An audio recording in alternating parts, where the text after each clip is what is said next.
کسی نہ کسی شکل میں باقی رہ جاؤں، اس کا طریقہ یہ ہے کہ اللہ تبارک و تعالیٰ نے نکاح کا سلسلہ جاری کیا کہ نیک اولاد کے واسطے سے تمہارا نام دنیا میں باقی رہے گا۔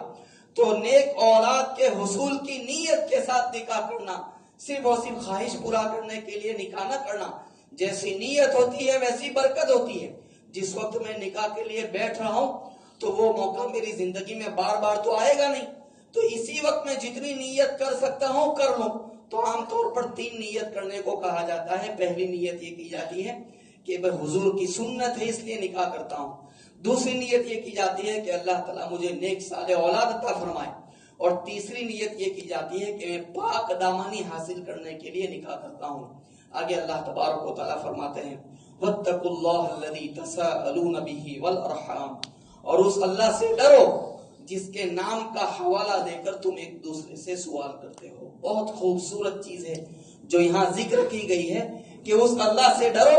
جس کے نام کو ریفر کر کے تم ایک دوسرے سے سوال کرتے ہو۔ یعنی لڑکی والے اور لڑکے والے گویا دونوں کو کہا جا رہا ہے کہ تم کسی کا ہاتھ مانگنے گئے اور انہوں نے اپنی لڑکی تمہیں دینا منظور کیا۔ اب جب نکاح ہو رہے تو اس میں خطبہ پڑھا جاتا ہے، اس میں اللہ تعالیٰ کا نام لیا جاتا ہے، اور پھر نکاح ہوتے ہیں، ایجاب و قبول ہوتا ہے۔ تو کہا یہ جا رہا ہے کہ اس اللہ سے ڈرو جس کے نام کا واسطہ دے کر تم ایک دوسرے سے سوال کر دیں۔ لڑکی مانگ کر جو لا رہے ہو وہ اللہ تعالیٰ کے نام کی چھاؤں میں لا رہے ہو، تو اب اس کا لحاظ کرو، اس کا ڈر اپنے دل میں بٹھاؤ۔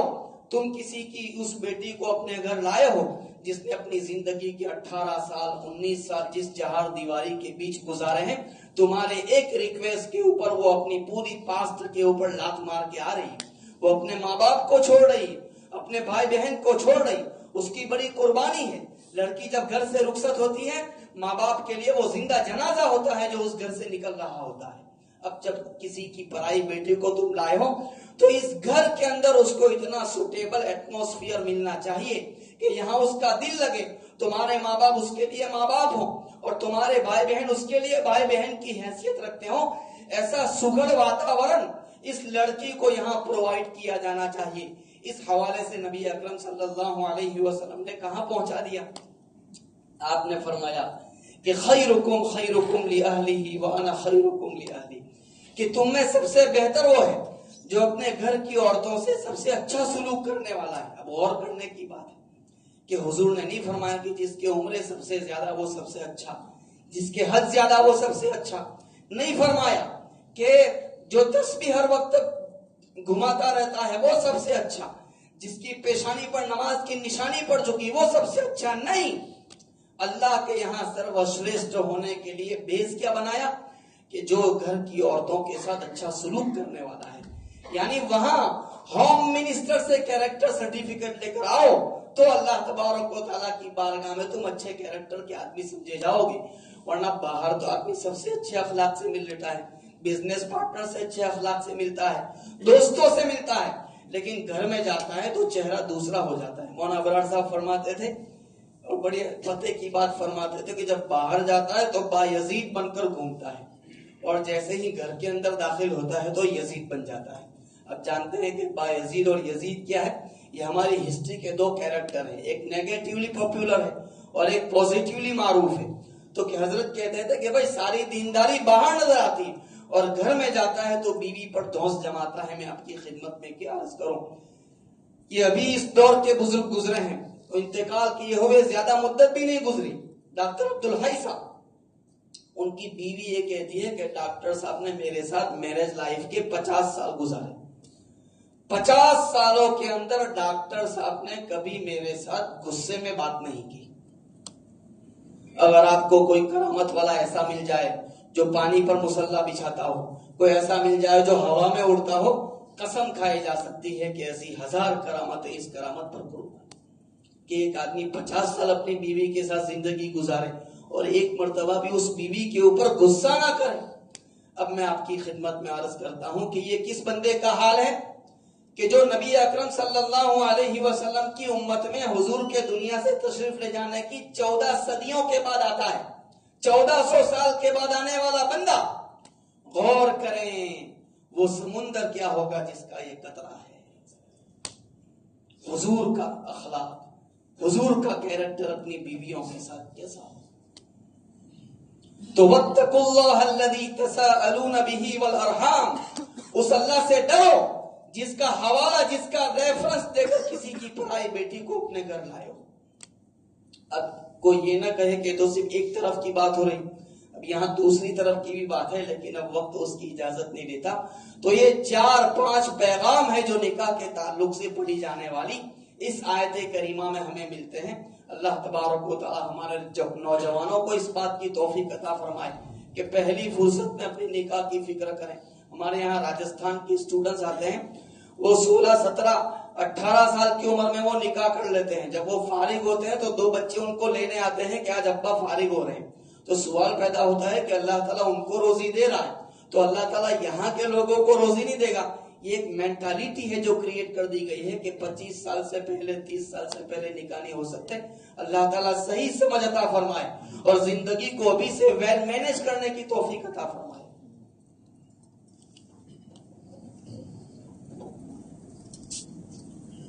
محترم حضرات, مقام حضرات سے گزارش کہ اپنے مستورات کو ایوب بھائی خطری کی گھر پہنچائیں. انشاءاللہ تعلیم کا پروگرام ہوگا, اور آپ سب سے گزارش ہے مسجد مدرسے کی للہ رقم سے زیادہ